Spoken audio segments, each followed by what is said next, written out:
Okay, welcome back to part 4. We're going to start by trimming back the inner circle, like where the cauldron is going to sit. After I removed the cauldron, the gray stuff still expanded a little bit more, even though I thought it was dry. It actually did expand a little bit more, so now the cauldron won't actually sit on the wood base the way the foam is currently set. So I'm going to start by trimming that out. Just going to use a drywall saw to cut it.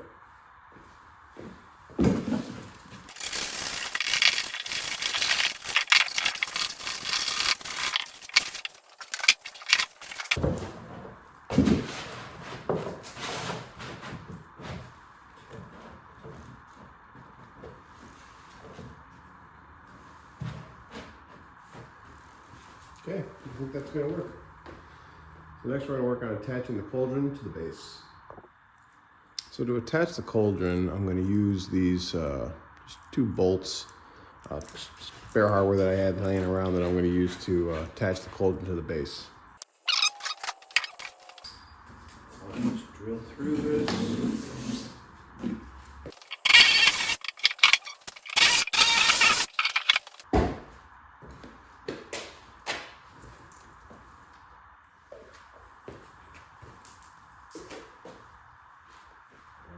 Test fit this. I'm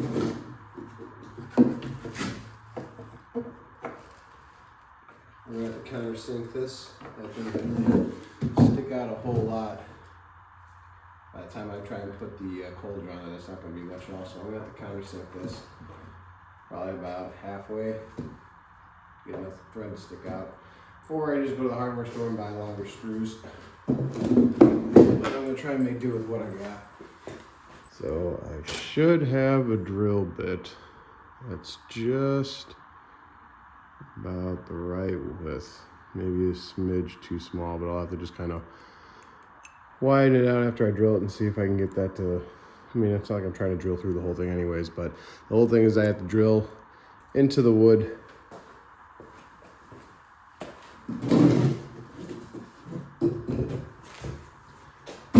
For the visuals. Zoom in.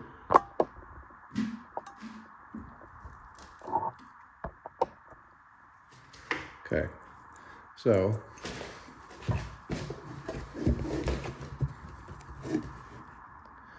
that hole needs to be wide enough so that this bolt head can sink down, sit down further into the wood. I want it to be sitting about halfway down, so that way I'll have that much more thread sticking out in order for me to attach the cauldron.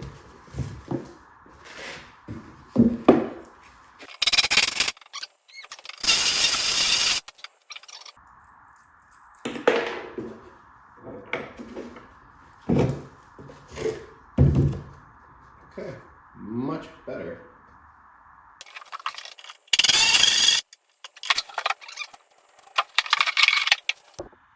The next thing I want to do is I want to drill out these holes that I originally made when I first attached the cauldron. So I don't know how well the camera is able to pick that up because of the glare, but there is a hole right here I want to make, and another one right here. So that is now all finished.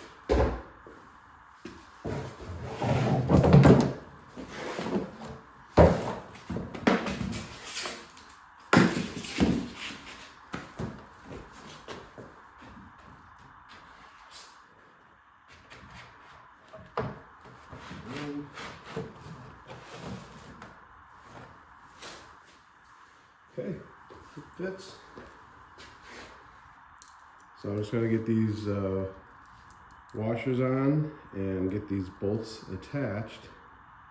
Move on to the next step. Alright, so if I zoom in here, you can see at least one of the bolts. And there's the other one. And I'm glad that I did not have the camera rolling because it took me, I don't know, about a half hour to try and get those 2 bolts to connect because they are just really not that long. So first thing that's going to be on the agenda is getting bigger bolts to attach. I ended up having to use like this magnetic extension to grab the bolt, then I had to hold it and try and attach it. It was too much of a pain, so it's got to be easier for setup. I don't want to be messing around with that. So definitely going to have to be getting longer bolts, but Cauldron is attached to the base, which is holding down the bed of coals. All right, so the next part here is trying to figure out the rocks that are going to go around the Cauldron. I'm debating if it's worth the work and the cost of, coating them first in foil and then in fiberglass, which I know would make them next to indestructible. But it's a lot of work, and like I said, it's a lot of cost to do the fiberglass. I think instead I'm going to stick with the method that I've used for all of my tombstones, which is dry lock. I know a lot of you have probably seen that before in other maybe YouTube tombstone tutorials. It's very popular paint that's used for exterior applications to help weatherproof things, and that exterior like texture that it has, because it's like paint, it's like latex paint mixed with sand is I guess the best way I could describe it. But it works really, really well when it comes to holding up to the elements. I've got tombstones that are easily 10 years old and the dry lock still holds up. Yes, it doesn't make it indestructible. It can still be damaged. It can still be, chipped off or punctured. But for the most part, it can take a pretty good beating. So I think what I'm just going to do for now is I'm going to start with dry lock because I have it. It's easy and it's quick. But if that doesn't work, I can always revisit this, take the rocks off, make new ones, and then fiberglass those later on down the road. We'll see, but that's the next step. The next step is get the skeleton back up here, start getting the rocks laid out and figuring out exactly where the final layout is going to be for the rocks. All right, so the skeleton's been reattached. I actually move the camera around here, get a little bit of a better angle. Now we're going to start laying the rocks.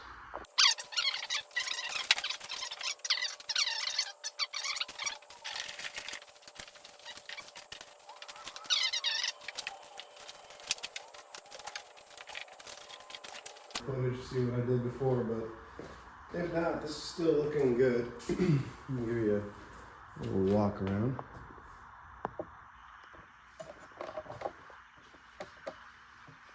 Like I said, less favorable rocks towards the back,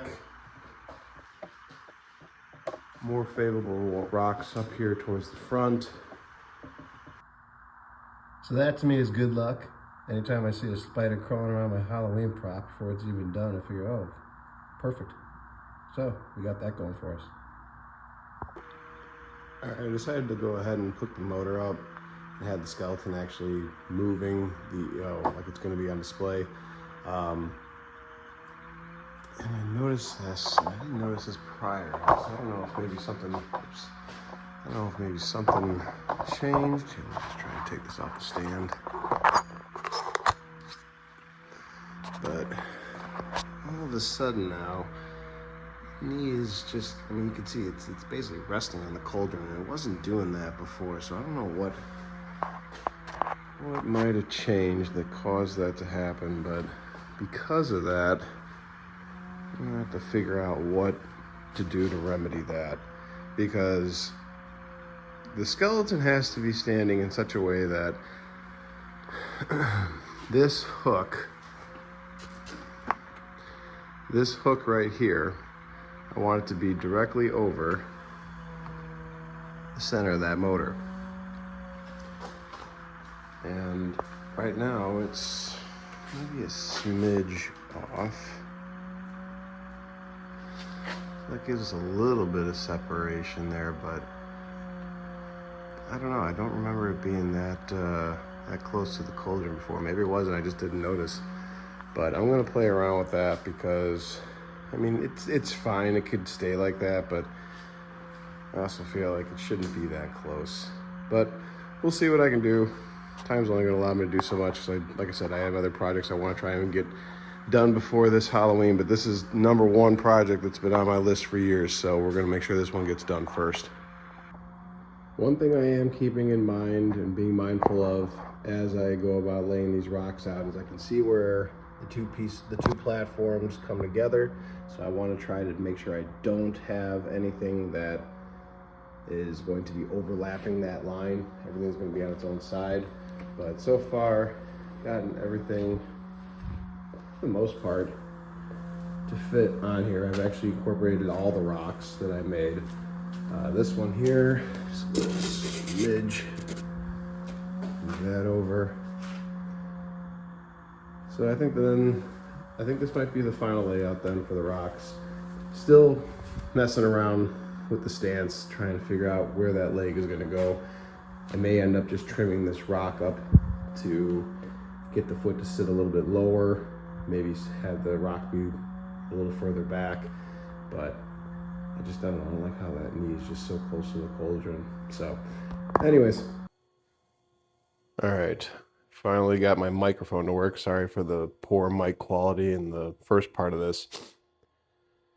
Gone ahead and attached these skulls that I plan on putting on the cauldron, just kind of dry fitting like I've been doing everything else, just to kind of get an idea as to how it's going to look. But these are skulls that I molded and then made silicone molds of them, poured expanding foam into them, and I want to try and incorporate those into the cauldron. Thought that would look kind of neat. Obviously, there's a lot of modifications that have to happen, but I'm just trying to get an idea as to how is it going to look, and I'm liking what I'm seeing. So I'm only going to do 3 skulls. I'm going to put this one here covering up that handle. I was thinking about maybe doing a 4th one, but because no one's really going to see it back there, I don't know if I'm going to bother. But what I plan to do is, here we have the speed controller. I want to mount that on the underside of, like, say, this skull here, so I can control how fast the motor is going to be spinning. It's pretty much going to be, I'm going to find that one speed and it's just going to stay there. But I am going to try and hide that somehow in the skull. But just wanted to show you this while I'm still trying to figure out how I'm going to attach the rocks, which I think I've settled on a pretty good idea. So what I'm going to do is I'm going to remove the rock, and then all along the border is 2x4. So what I'm going to do is I have some bamboo skewers, and I'm just going to drill some holes that go through the plywood into the 2x4s, and just kind of at it like an angle, so that way when I push the foam rocks down, the bamboo skewers will impale it. I also put a little bit of great stuff on the bottom of the rock, so that way when I smush it all down there, hopefully that'll make enough contact that it won't come off of the board, and then the skewers will help just kind of keep everything from moving in case somebody bumps into it, doesn't just knock off the board. So that's what I'm going to try for, and that's what we're going to get into next. A neat little trick that I do with foam to help get that stone texture. This is just pink insulation foam. You can usually buy it at most home improvement stores. They usually sell it in different thicknesses from like 1 inch, I think, up to 2 inch, maybe a couple other sizes in between there. And they usually sell them in 4x8 sheets. What I've just done is just attached a couple of pieces of scrap foam that I had laying around, and then I took a hot wire brush, I'm sorry, not a hot wire brush, a hot wire tool, and carved what you see here. But I don't want to leave it with these rigid cuts in the foam. I want to have it look more realistic. And a real easy way that I've found to go about doing that is just by using stones. So these are just a couple of garden stones that I had in my front yard. And all I do is I just take them and push them into the foam. And I'll work this in various, angles, and push harder in certain spots and lighter in others to help break up that natural, or that not so much natural, but to give it more of a rigid, realistic look. So like here you can see, here's how it was without it. You can see it adds a little bit more texture and detail to it. And I just continue to do that process all over this entire rock. And I'm going to do that over all the rocks before I end up going over it with dry lock. But just a little technique I wanted to show you that works really, really well at helping you get that natural stone look by just taking imprints of other stones and pushing it into the rock. So, neat little trick. And so here we have that same rock that I was just working on, all kind of beat up. And again, it just adds a little more realism to the rock. Another thing you can do is push it onto the concrete floor. If you got it on your asphalt driveway, just gently push it into that too, and you can get almost a very similar texture. I've gone ahead and gone over all the rocks and given them a more textured look to make them look more of a stone appearance. Next step we're going to do is attaching these to our base. I've drilled 2 holes, and now I've got these 2 bamboo skewers that I've inserted into the holes, and they're poking out. So now I'm going to probably put another one probably somewhere over here, but then ultimately what will happen is I will apply a little bit of great stuff to the bottom of this, push that down all the way to the baseboard. Great stuff should hopefully cure and attach to the foam, to the wood, and then like I said, these will act as just little supports, that way in case something hits it, should make it nice and solid. And then after that we'll go over the whole thing with dry lock. And we're going to repeat this process all the way around the entire hole.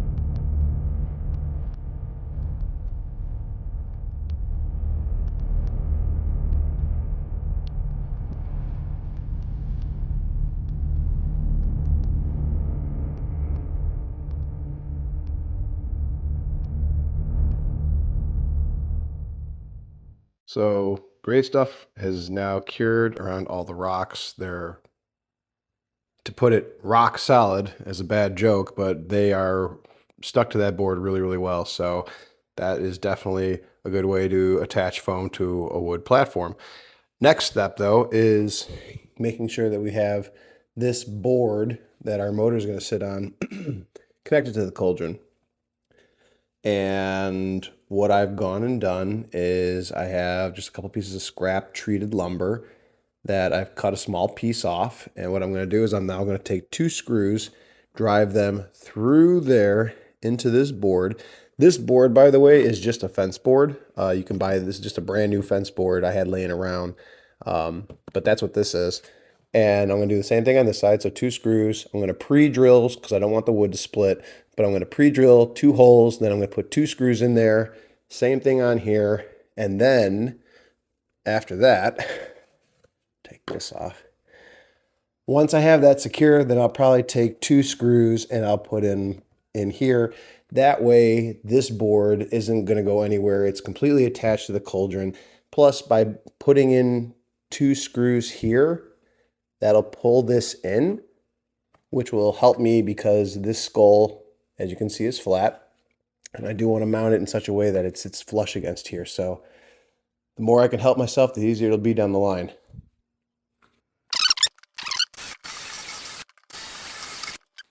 And then to help secure it, I have just some outdoor deck screws I had left over. Little overkill, but it'll work. There's the one side.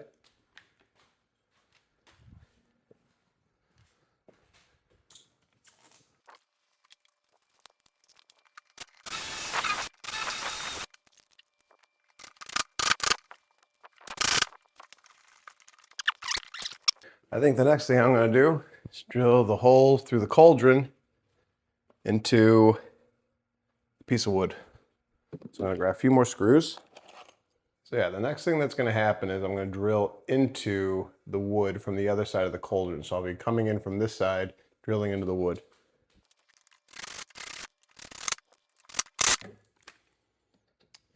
So yeah, those are probably a little too long, but they're outdoor. That's the only reason why I went with those. They're rated for outdoors, so I'm not worried about them rusting out, but they are a bit on the long side. So maybe I'll clip them off. Maybe I'll cover them with great stuff, but it's holding like I need it to. Let's see if I can give you a better close-up of what I'm actually doing, or what I did on the other side, so you can see what I'm doing.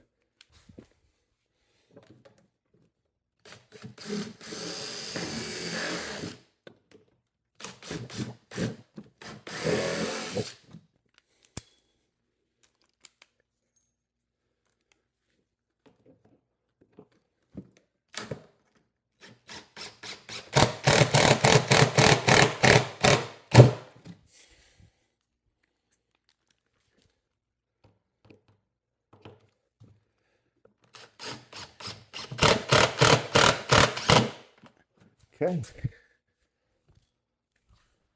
So now, once I have the cauldron secured completely, I have nuts and bolts going through the cauldron into the base, but I haven't really tightened them down.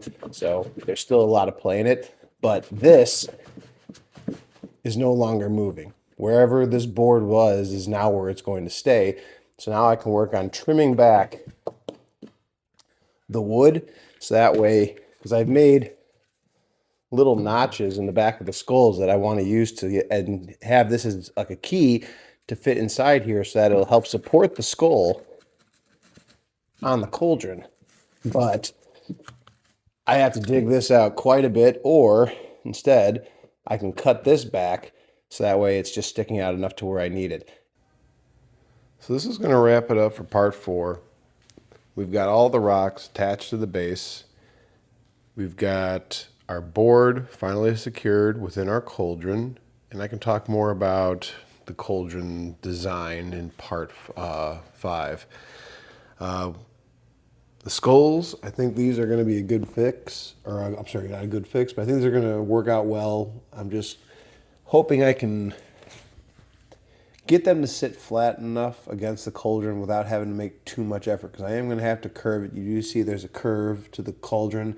I am going to have to somehow work that in to the skull and either cut the skull back, cut the skull on a little bit of a curve, or try and fill it in with foam clay, but we'll see which way is going to end up working best. I'm not really sure. It's just going to be a wing it approach like the rest of this project has been. So hope you're enjoying it, and thank you for watching, and stay tuned for part 5.